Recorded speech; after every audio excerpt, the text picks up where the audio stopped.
First one's free. Then what I say? I said I will shut that shit down. I will shut that shit down, no exception.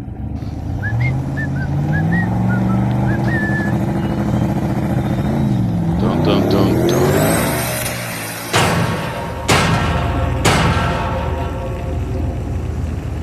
Little pig, let me in.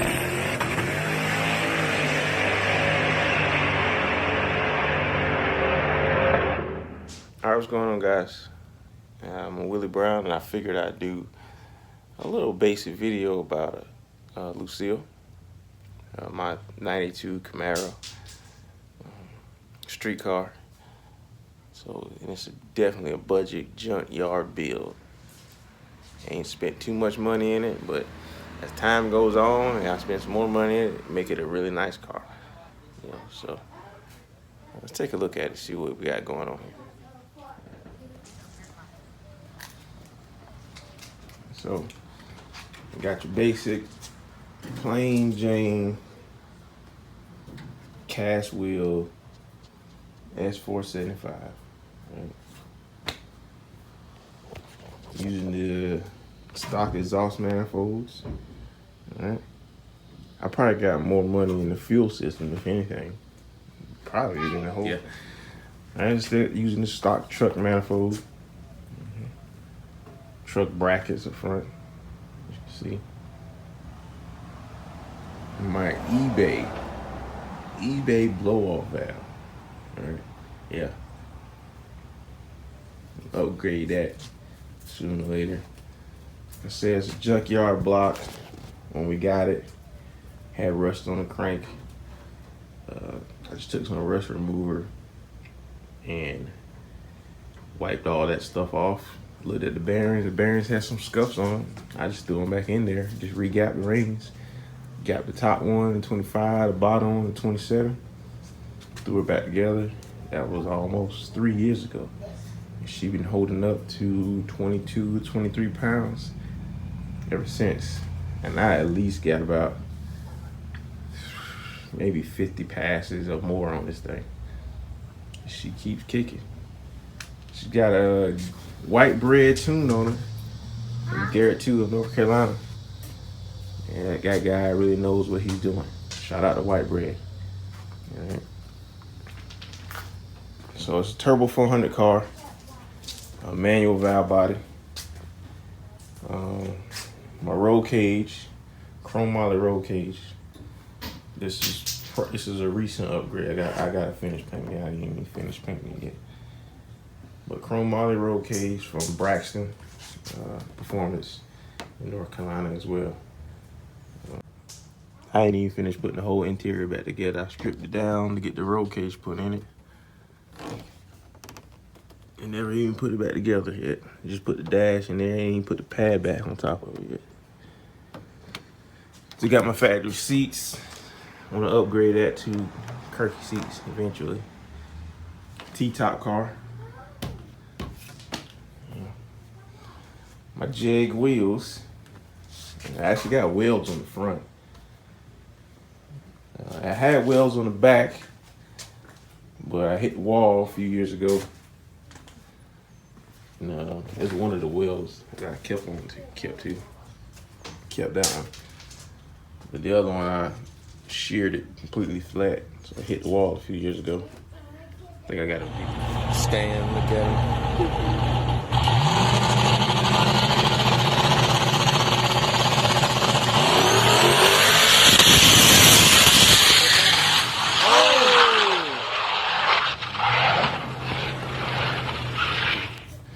Anyway, and that one's a 8-inch rim. So I did some measuring and I figured a 10-inch rim would fit on here pretty good.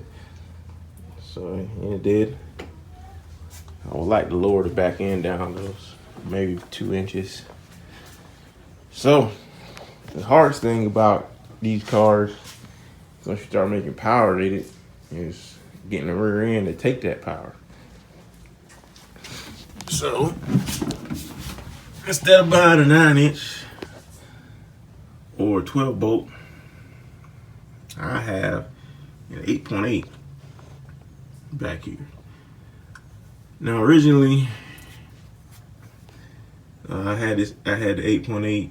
It was built, and it held up pretty good until I start cutting about 130 60 foots, and then we started running into problems with that. Ended up twisting the tubes,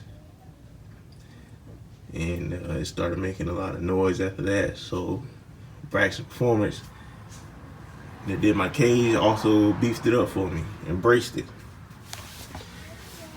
See,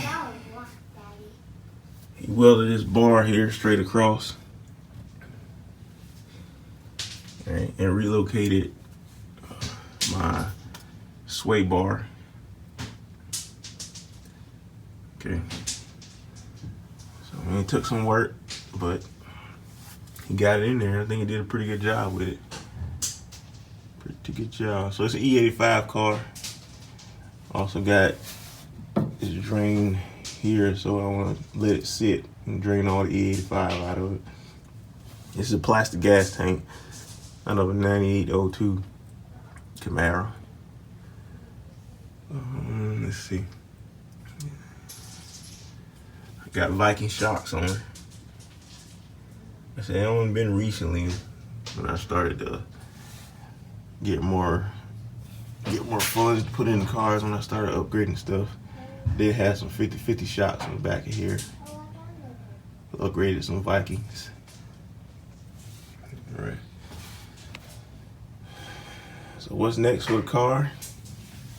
That right there. 500 short block that I had built 2 years ago. After I got that junkyard motor put in there, just wanted to see how it would run. You know, so I had this one built, waiting for it. So it's an Eagle crank, stock stroke, because I didn't want a stroker 5.3, which would have turned it into a 363. I didn't want a 4-inch stroke because I didn't want the top of my piston coming up so high, and I didn't want to have issues with it. Just hearing some stories about 4.8s and the strokers and the stock blocks and the short skirts that the pistons have. So I chose to just stay with a stock stroke, just a stronger crank. And these are Texas Speed H-beam rods. When I had this built, I was in North Carolina. Ironically, I relocated. I'm in Texas now. So these Texas Speed rods and some West Coast pistons. Yeah, West Coast pistons, right? So I don't know how much this one's gonna make, but let's say that stock block I have has been, my fastest has been an 8th.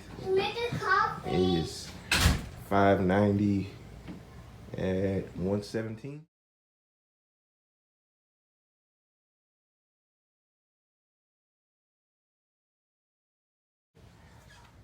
So if my stock Gen 3 bottom end can do 590s with 706 heads, this one right here, we'll see what she can do. Hopefully 550s or better. I got some 799 heads in my trailer that I'm gonna throw on her. Clean her up a bit. Yeah, this is the 380 bore. I decided to keep as much cylinder wall material as I could. Yeah. So I'm thinking about going with the head gaskets. So let me know what you guys think about the thinner head gaskets. How they work on boost and everything. This block was built by Budgetish Racing in North Carolina as well. But since she's been sitting for 2 years in my garage, I just decided to go back through her, recheck everything, and make sure it's good myself. You know. So, but yeah.